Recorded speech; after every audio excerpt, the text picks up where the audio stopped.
ধ্বংস করে তারা বিশ্বের বাজারে গার্মেন্টসটাকে দখল করতে যাচ্ছে, যাতে করে বাংলাদেশের কোন কাপড় তারা আর বিদেশিরা কিনতে না পারে। এইভাবে মংলা বন্দর থেকে চিনি করেন, তাপ বিদ্যুৎ থেকে শুরু করে সকল সেক্টর দিয়ে তারা এই বাংলাদেশটাকে বাজারে পরিণত করে দিয়েছে। কথা বলেন ঠিক কিনা? এই জন্য বন্ধুরা আমার, জীবন যদি দিতে হয় জীবন দেব, তবু বাংলাদেশের ৫৬,০০০ বর্গ কিলোমিটার এই প্রাণ প্রিয় মাতৃভূমিকে আমরা ছাড়তে রাজি নেই। কথা বলেন ঠিক কিনা? আবার যদি এই ৫৬,০০০ বাংলাদেশের বর্গমাপ ৫৬,০০০ বর্গ কিলোমিটারের মাটির জন্য যদি কোন ইসলামী দলের পক্ষ থেকে, কোন হাজির পক্ষ থেকে, কোন আলেমের পক্ষ থেকে, কোন টুপিওয়ালার পক্ষ থেকে যদি ডাক আছে, এইটাকে সারা দিও। আমরা রাজপথে আবার পুনরারম্ভ, প্রয়োজনে রক্ত দেব, প্রয়োজনে জীবন দেব, জীবন দিয়ে শহীদ হব, তবু এই বাংলাদেশের জমিনে ইসলাম বুদ্ধি শুরু করব। কারা কারা রাজি আছি? দু হাত তুলে আমার আল্লাহকে দেখাই।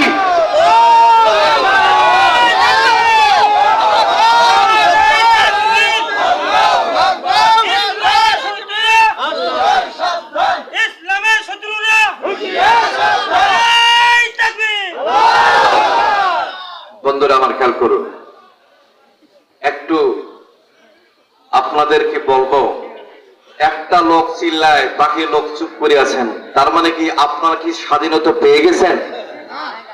স্বাধীনতা কি 100% পেয়েছেন? না। পৃথিবীর জমিনে সবাই শুধু চাই নিজের রাজত্ব, নিজের বাহাদুরি, নিজের ক্ষমতা, নিজের দাপট, নিজের সম্পদ। কথা বলেন ঠিক কিনা?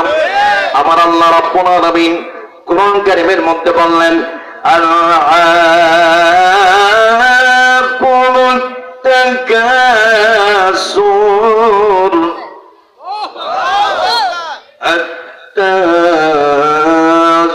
আত্তাযুরতুমুল মাকাবির।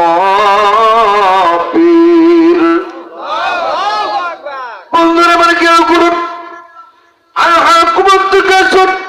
তোমরা গাফিল হয়ে গিয়েছ, অর্থের মহি, সম্পদের মহি, টাকার মহি, তোমরা গাফিল হয়ে গিয়েছ।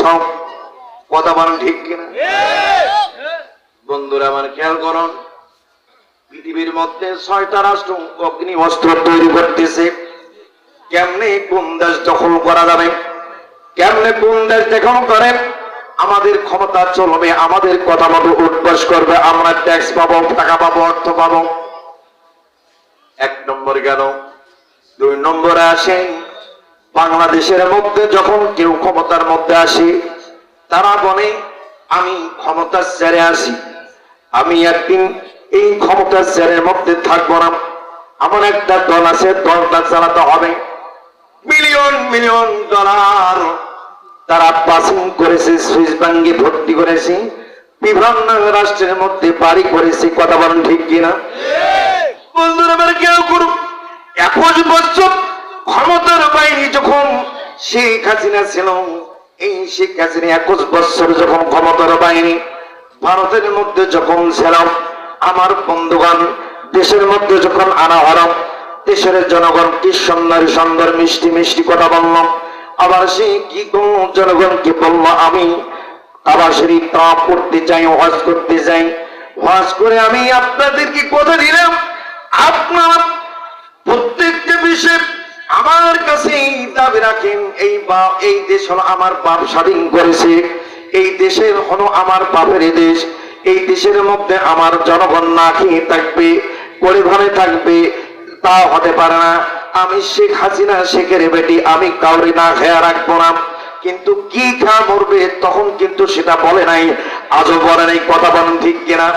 আমার বলতো কাবা শরীফের কিনার করে বলতেছে, মালিক তুমি যদি আমাকে ক্ষমতা দাও, তুমি যদি আমাকে ক্ষমতা দাও, আমাকে যদি রাষ্ট্রপ্রধান বানাও, বাংলাদেশের যদি আমি প্রধানমন্ত্রী হই, ইয়া আল্লাহ, এই দেশের জনগণের আমি পুরাপুরি ভাবে তাদেরকে হক পালন করব, গরিব বলতে গরিব থাকবে না, পরলোক সবাইকে আমি বানাই দেব, আমি স্বাবলম্বী একটা রাষ্ট্র বানাবো। উত্তম কথা আল্লাহ কবুল করলেন। শেখ হাসিনাকে প্রধানমন্ত্রী বানাই দিলেন। প্রধানমন্ত্রী বানানোর পর সিরিয়াল নেই, একের পর এক আয়নাঘর পর্যন্ত বানাইয়া তার বাবাকে মারলো কেন, তার মাকে মারলো কেন, তার ভাইকে মারলো কেন? সবার প্রতিশোধ নিল এই দেশের জনগণের জান দিয়া, জান দ্বারা, মাল দ্বারা, অর্থ দ্বারা। এই জনগণের মানুষ, এই দেশের জনগণ তারা হারে হারে টের পাইছেন। কথা বলেন ঠিক কিনা? কত মায়ের বুক খালি হয়েছে, আয়না ঘরের মধ্যে জীবন দিতে হয়েছে। কত মায়ের বুক ওই গভীর আটলান্টিক মহাসাগরের মধ্যে গুলি করে ভুঁড়িটা বের করে ভাসাই দিয়ে ফেলে দিয়েছে। কত মায়ের বুক ক্রস ফায়ার দিয়া খালি করেছে। কথা বলেন ঠিক কিনা?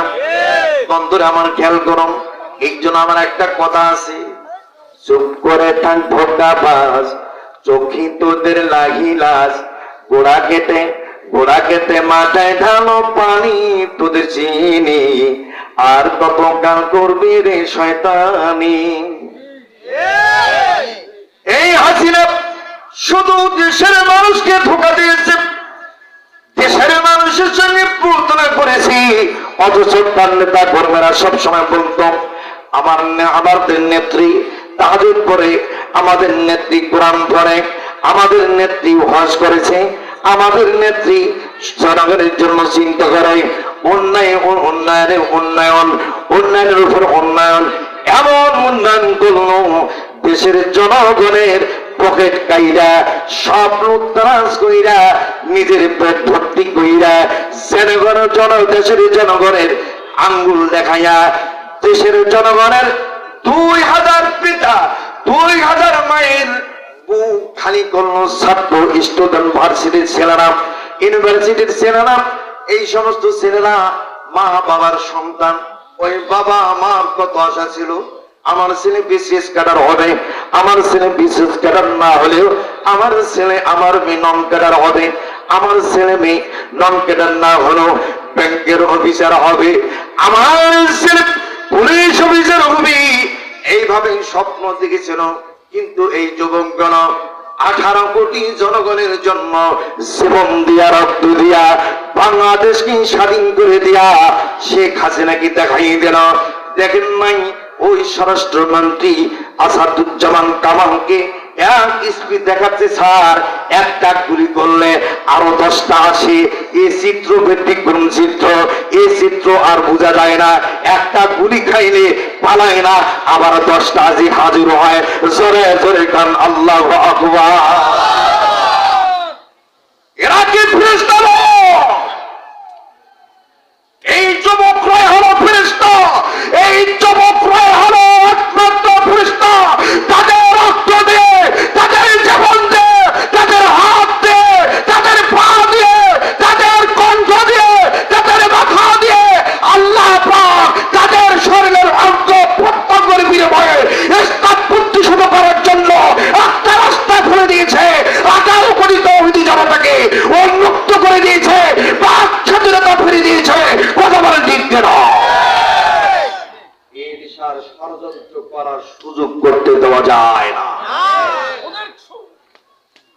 বন্ধ করে দেব।